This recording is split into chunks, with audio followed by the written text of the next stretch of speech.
Halo, assalamualaikum. Apa kabar semuanya, teman-teman? Mudah-mudahan ini ya baik ya. Walau suasana kita belajar tuh masih dengan cara jarak jauh dan menggunakan apa? Mungkin via online atau apapun. Mudah-mudahan tidak membuat teman-teman gerah ya. Oke, kita lanjut saja chapter 8. Ini adalah lanjutan dari chapter 7 yang sudah kita pelajarin minggu lalu, yaitu mengenai the employment interview. Nah, pada chapter ini teman-teman silakan lihat ya, buka halaman 219. Oke. Apa yang mesti kita pelajarin pada chapter ini? Silahkan lihat sendiri learning objective pada buku ini. Nah, bagusnya buku luar tuh kayak begini teman-teman. Jadi setiap bab itu benar-benar jelas apa yang dipelajarin, dan kita pun bisa mempraktekannya. Makanya Ibu senang banget baca buku ini gitu. Oke, silakan lihat learning objective-nya ada 4 kalau nggak salah Ibu. Nanti teman-teman bisa baca sendiri apa yang akan kita pelajarin. Dan tentunya kita akan masuk pada opening talk pada chapter 8 ini. Silakan dibuka halaman 220. Nah, intinya singkat saja ya, kalau paragraf pertama ini menjelaskan tentang apa sih gitu. Sebenarnya masing-masing kita pasti pernah mengikuti interview, baik interview pekerjaan atau hal-hal yang tidak berkaitan dengan pekerjaan. Misal kita pernah mengikuti interview diwawancara mengenai beasiswa, mungkin saja diwawancarai oleh kepolisian dan yang lainnya. Nah, materi kita tentunya yang sekarang ini berkaitan sama mata kuliah kita, yaitu profesi, bahasa Inggris profesi. Nah, selain itu, mungkin teman-teman sendiri pada suatu hari nanti atau sekarang barangkali sudah pernah melakukan yang namanya mewawancarai orang lain. Nah, jika memang pernah, maka teman-teman sendiri harus punya skill, kata buku gitu. Misalnya skill apa yang mesti kita ketahui, yaitu bagaimana melakukan wawancara kerja, nyari pelamar yang cocok untuk lowongan yang ada, membaca CV orang dan lain-lainnya. Maka di bab ini akan mempelajarin gimana mewawancarai pelamar dan begitu juga sebaliknya, dan ini merupakan lanjutan dari chapter 7. Oke, tadi Ibu sedikit sudah menjelaskan tentang opening talk dari chapter ini. Lalu kita masuk lanjutannya, masih halaman 220. Interviewee, preparing for the job hunt. Nah, ini posisinya adalah kalau teman-teman sendiri menjadi seorang pelamar atau kandidat. Begitu banyak lowongan yang ada gitu. Yang paling pertama yang harus kita persiapkan jika kita menjadi seorang pelamar adalah mempersiapkan diri untuk mendapatkan pekerjaan itu kayak gimana sih caranya gitu. Di buku dijelasin nih, silakan baca dulu. Cara yang pertama adalah yang ini. Investigate the employment market. Teman-teman tuh bisa nyari tahu gitu, nyari tahu apa sih kesempatan lowongan yang ada untuk kita, lewat apa aja sih gitu. Maka di buku tuh banyak banget dikasih tahu. Ternyata cara yang paling tinggi untuk bisa mendapatkan informasi mengenai lowongan adalah jika kalian mempunyai networking. Bayangin tuh, paling tinggi 86%. Apakah menurut teman-teman sendiri setuju dengan pendapat atau polling ini? Kalau menurut Ibu iya gitu. Sangat memudahkan kita banget kalau kita sendiri punya jaringan yang luas, sehingga kesempatan kita untuk mendapatkan pekerjaan juga semakin bagus. Nah, untuk yang berikutnya silakan teman-teman baca sendiri bagaimana investigate yang bisa kita lakukan. Yaitu adalah posting a profile with resume on a social networking. Nah, kalian punya di situs kalian bisa bikin akun sendiri, lalu jangan lupa posting mengenai riwayat hidup kalian di situs tersebut. Selanjutnya adalah yang cara ketiga, cold calling potential employer. Ini maksudnya adalah menelpon perusahaan atau majikan yang potensial. Coba ibu tanya, apakah ada di antara teman-teman yang pernah melakukan ini? Mungkin pada masa ibu kayaknya ibu pernah deh gitu. Mungkin ketika ibu sudah submit CV ibu, nunggu beberapa hari, dan kadang ibu telepon, apakah ada kesempatan untuk mengikuti tes ini atau enggak. Bahkan kita bisa menanyakan hal ini lewat email juga boleh. Nah, silakan lihat yang selanjutnya, investigate apa saja yang bisa dilakukan, banyak banget. Nah, dan paling terakhir adalah posting a resume on the internet. Oke.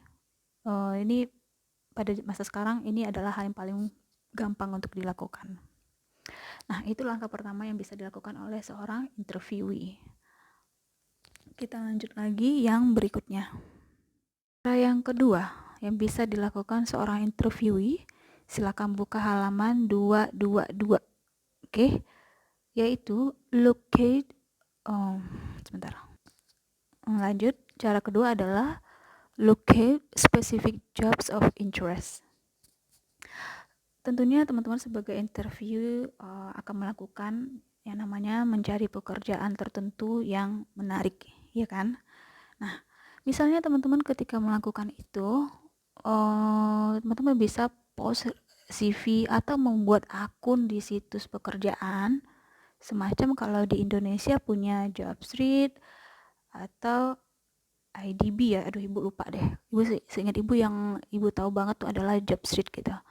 Nah, ketika teman-teman bikin akun teman-teman di sana, teman-teman tuh bisa bikin specific jobs of interest di akun tersebut gitu.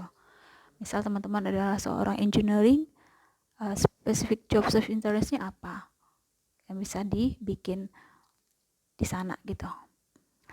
Yang berikutnya adalah cara yang ketiga, yaitu prepare a resume. Udah pasti banget teman-teman tuh harus punya CV gitu, punya riwayat hidup yang dibikin dengan berbagai cara. Tapi di buku ini silakan buka halaman 223. Resume itu ada tiga. Konvensional, elektronik, web, or social media. Kita baca dulu paragraf pertama ini. The resume is a way of communicating with a prospective employer. It can give you an advantage over others applying for the same position. Jadi kalau ibaratnya nih, resume itu tuh kayak nyawanya kita nih ketika ngelamar. Bayangin ada ribuan CV yang masuk, gimana CV kita tuh bisa lolos. Jadi teman-teman tuh kalau bikin CV juga nggak bisa sembarangan ternyata. Nah, di buku dikasih tahu ada beberapa cara prepare your resume. Nah, katanya cara yang pertama adalah konvensional.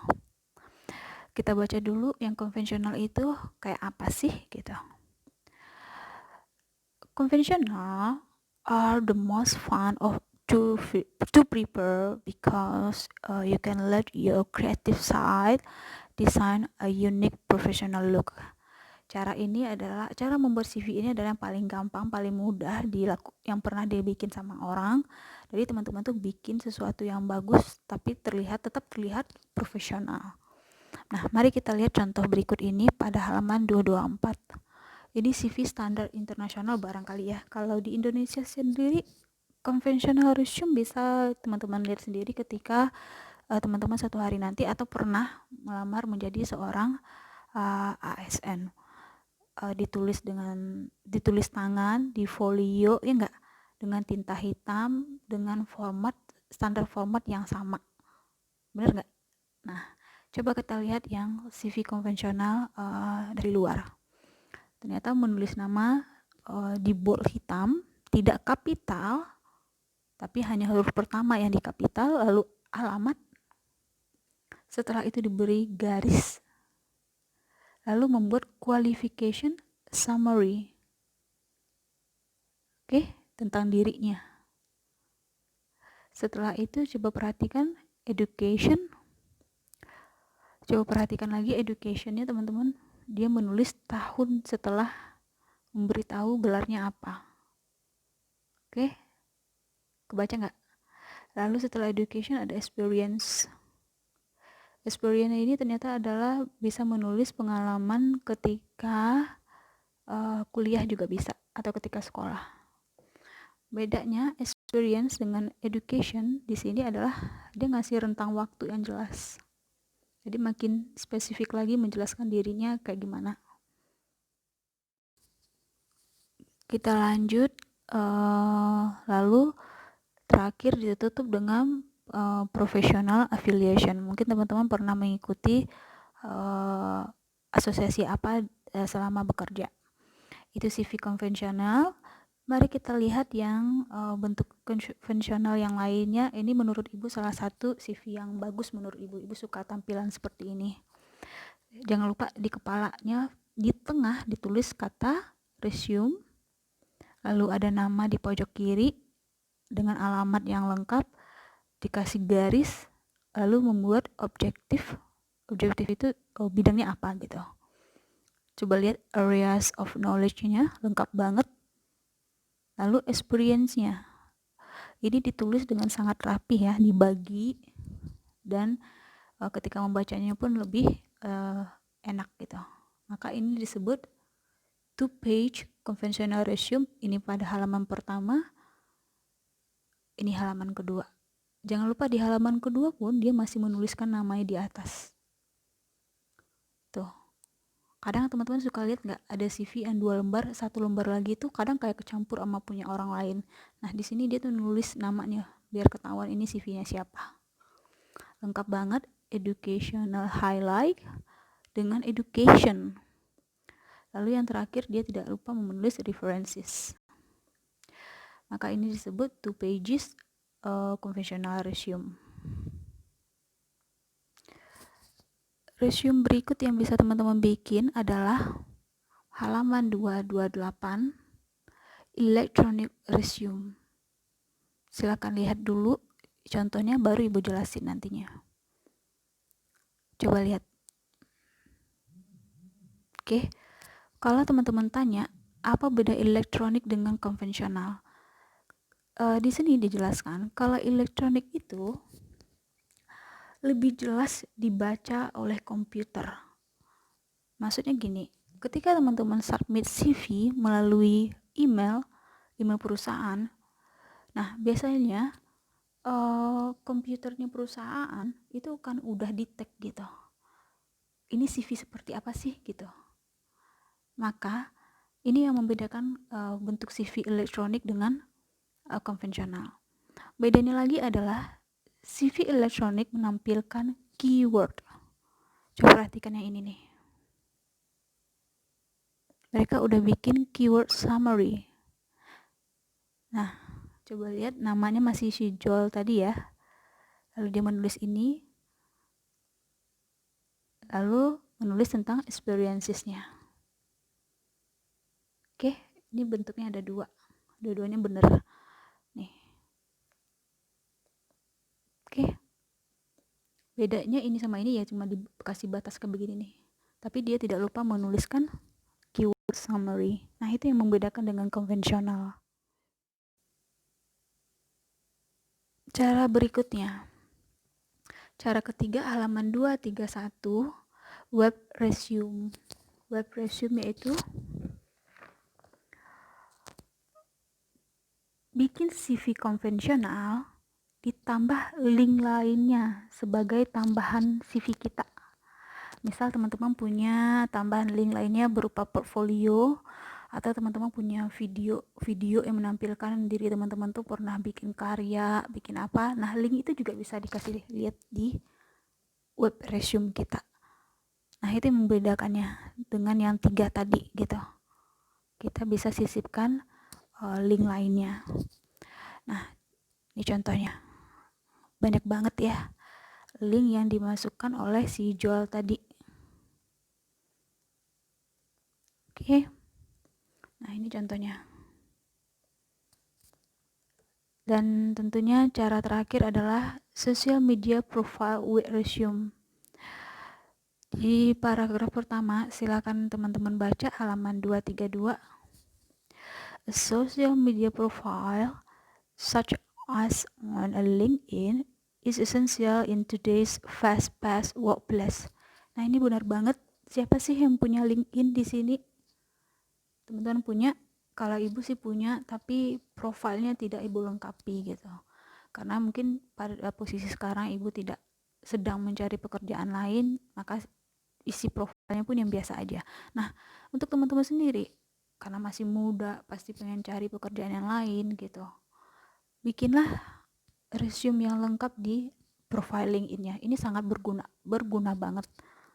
Oke, untuk mendapatkan mungkin job hunter atau bisa ditemukan oleh perusahaan-perusahaan yang mencari kandidat. Udah, itu dulu contoh yang bisa dilakukan sebagai interviewee. Kita lanjut bahasan yang berikutnya. Kita lanjut lagi pada halaman 233. Silakan dibuka yang berikut ini. Prepare for a letter of application or cover letter. Kita baca dulu paragraf pertama. The purpose of the letter of application is to give enough information about you and your capabilities so that the employer will be interested in. Nah, cover letter tuh bisa kita artikan sebagai surat lamaran ya. Rasanya hal-hal seperti ini pasti teman-teman sendiri sudah pernah melakukannya. Ini contoh cover letter dari luar. Mungkin standarnya akan sama, mirip dengan Indonesia. Dan ingat sekali lagi, ketika teman-teman menulis cover letter, jangan pernah menulis asal-asalan. Jangan pernah. Karena apa? Perusahaan akan membaca dan akan melihat ketelitian kita. Ibu sendiri pernah punya pengalaman ketika membuat cover letter lalu ibu kirim ke suatu perusahaan tuh pernah balik nanya ke ibu loh, kenapa kamu memilih font ini, kenapa kamu memilih warna kuning di cover letter kamu, itu pernah ditanyain apa maknanya gitu. Nah, hati-hati jangan sampai teman-teman sendiri juga mengalami hal ini gitu. Tapi waktu itu ibu jawab memang ada filosofinya, kenapa fontnya ini, ukurannya ini, kenapa font di atas sama yang di bawah itu berbeda. Nah, contoh yang berikut ini adalah standar cover letter yang bisa teman-teman tiru. Perhatikan banget, ini harus bener menulisnya gitu. Di luar diberitahu alamat dengan kode posnya, tanggal pembuatan surat, nama dan alamat lagi yang lengkap. Oke, ini maksud ibu adalah alamat ini, tujuan ya. Lalu ini kebalik, ini alamat dia, ini alamat tujuan. Lalu dear Mr. Smith .2. Perhatikan tuh. Nah, ini yang sering lupa sama orang-orang. Oke. Lalu menulis kalimat paragraf pertama, biasanya cuma 3 paragraf, nggak banyak, dan biasanya si surat di luar tidak bertele-tele dan tidak banyak basa-basi. Beda sama surat Indonesia yang kadang di kalimat terakhir masih nulis, mohon maaf jika ada kesalahan, masih ada kayak gitu. Sebaiknya jangan melakukan itu. Dan yang paling penting adalah tanda tangan. Perhati lagi, ini yang paling sering banget ketika ibu periksa cover letter, yang paling sering salah adalah setelah menulis sincerely atau yours truly, tidak ada koma. Yang wajib teman-teman bikin adalah harus ada koma setelah ini. Lalu tanda tangan dan nama. Oke.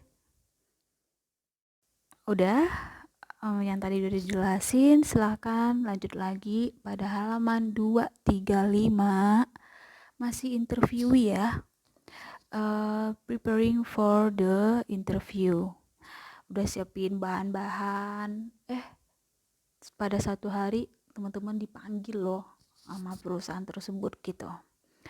Dan tentunya melakukan yang namanya the interview process. Gimana sih persiapan teman-teman untuk hal itu gitu? Yang pertama kata buku adalah have a positive attitude. Oke, ini kayaknya gak perlu diajarin banget deh, karena attitude itu ternyata adalah hal yang paling utama banget ketika teman-teman melakukan apapun, ya kan? Punya attitude yang baik, baiknya seperti apa, mungkin teman-teman sendiri pasti udah tahu kayak apa gitu. Misal ketika masuk ketok pintu, mengucapkan salam, memberi senyum, dan segala macam. Nah, ini penting banget sebagai teman-teman itu menunjukkan impresi yang baik ke perusahaan tersebut. Oke, setelah itu apa preparing yang berikutnya, nomor 2, yaitu communicate and dress for education. Maksudnya adalah sesuaikan pakaian dan cara komunikasi kamu, katanya. Kita baca dulu yang paragraf pertama. Silakan lihat ini. Refers to the effort people make to improve how the others see them. Itu gunanya impression management itu. Impression management itu bisa lewat apa? Bisa lewat dress dan communicate. Ini penting banget. Jangan sampai datang ke perusahaan lalu tampilan tuh urakan. Jangan deh, jangan. Ibu sendiri juga pernah punya pengalaman ini ketika mewawancarai seorang dosen gitu. CV-nya bagus, malah setelah ingat ibu dia itu lulusan Universitas Brawijaya kalau nggak salah ya. Ibu lihat dia juga punya pengalaman yang cukup. Mungkin yang sedikit yang mengecewakan dari dirinya adalah tampilan. Pakaiannya cukup rapi gitu, tapi rambut tidak ditata dengan rapi, tidak diikat, tergerai begitu aja, malah rambutnya dibawa ke depan gitu, gimana ya, ditarik ke depan gitu, kayak mau pergi ke mall dan sibuk ngeberesin rambutnya ketika lagi interview. Dan jujur ibu tidak memproses lamaran itu gitu, karena impresi yang ibu dapatkan buruk gitu.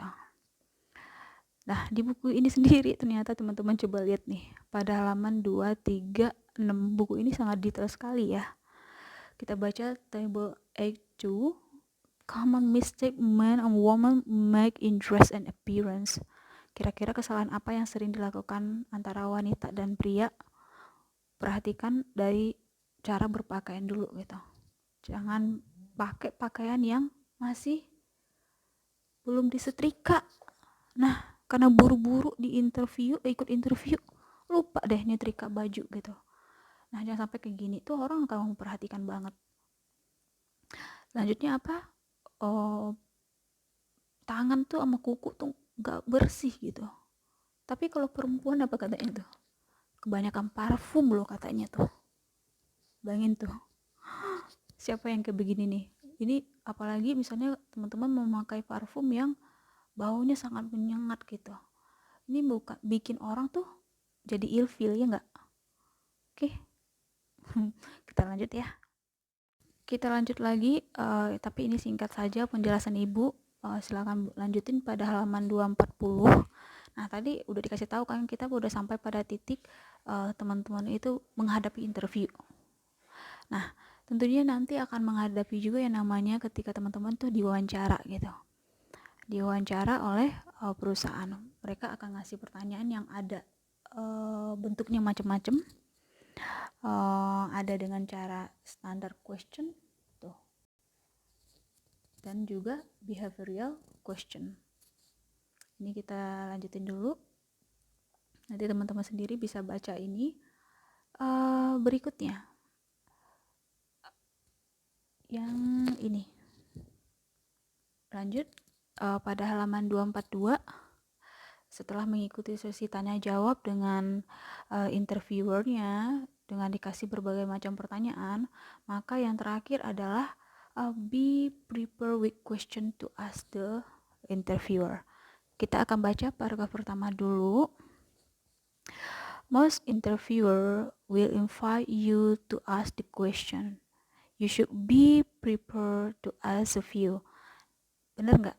Biasanya kalau ikutin interview pas di menit terakhir, si interviewer tuh nanya balik ke kita, ada yang mau ditanyakan? Ya, suka begitu nggak? Ya kan? Nah, teman-teman sendiri tuh jangan sampai malu-malu atau gugup atau apa atau takut gitu. Enggak, saya nggak mau nanya apa-apa gitu, jangan. Tapi tunjukkanlah sikap yang baik. Setidaknya tuh teman-teman dari rumah tuh udah siapin question apa yang bisa kita tanyakan ke interviewer kita. Nah, ini contohnya di buku udah dikasih tahu yang bisa ditanyakan. Misalnya gini, how creative am I allowed to be in this job? Atau pada pertanyaan kedua tuh, if I hired, what major concern would I need to immediately address? Nah, banyak pertanyaan yang bisa diajukan ke perusahaan tersebut. Berikutnya, yang ini mungkin bisa Ibu skip. Yang berikutnya kita masuk pada halaman 243. Interviewer. Planning the interview. Nah, posisinya dibalik. Seandainya teman-teman sendiri yang jadi interviewer atau bagaimana menghadapi interviewer. Ketika menjadi interviewer sendiri itu juga harus punya tahapan atau langkah-langkah yang sesuai ketika menjadi seorang pewawancara. Nah, yang pertama kata buku, kalau kamu mau mewawancara seseorang, apa yang harus kamu lakukan? Yang pertama pada halaman 243, get to know the interviewee ahead of time. Pada paragraf pertama, silakan kita baca ya. Read the resume and application form carefully. Begitu banyak pelamar yang masuk, anggaplah ada 100 surat gitu. Apa iya 100 surat itu kalian panggil gitu untuk diinterview? Enggak kan, enggak mungkin. Mungkin setelah difilter ada 10 kandidat yang bakal dipanggil. Tentunya teman-teman ada melakukan yang namanya mencari tahu dulu nih lewat CV mereka. Oh, orang ini kayak gimana sih? Oh, ternyata mereka adalah fresh graduate gitu. Berarti pertanyaan yang bisa saya ajukan tuh cuma ada 5 gitu. Oh, ternyata dia adalah middle career gitu. Wah, ini bakal bisa ditanya banyak nih gitu. Nah, itu guna get to know the interview ahead of time. Cari tahu dulu sebelumnya. Berikutnya, jangan lupa plan the environment. Kita baca dulu ya. Maksudnya di sini adalah sebagai seorang interviewer, teman-teman tuh harus bikin suasana di tempat interview itu yang senyaman mungkin dan tidak mengganggu aktivitas interview. Semisal bebas dari phone calls atau di sekelilingnya tidak ada suara-suara berisik atau orang lalu lalang. Jadi bikin suasana environment sekitar tempat interview itu enak gitu. Yang berikutnya tentunya yang ketiga adalah organize the interview carefully. Kita baca dulu paragraf pertama ini. Interviewers who conduct poorly planned and organized employment interview learn little useful information about the candidate. Consequently, the decision will be based solely on gut reaction, often a result in ineffective hiring. Nah, sebagai seorang interviewer, tentunya teman-teman tuh harus bijak. Bijak maksudnya adalah bijak dalam membuat interview itu berjalan dengan baik. Jangan lupa dibikin rencana dulu, karena sesuatunya kalau tidak kita rencanakan, contoh nih, si interviewer tidak punya list pertanyaan yang akan diajukan, maka dia sendiri nanti tidak akan bisa menggali informasi tentang si pelamar tadi. Yang ada apa? Yang ada adalah sia-sia dong wawancara tadi. Nah, maka teman-teman diminta organize the interview carefully. Lanjut, section terakhir dari chapter ini adalah summary-nya ini collaborative learning activities. Untuk chapter ini tugasnya nanti tersendiri.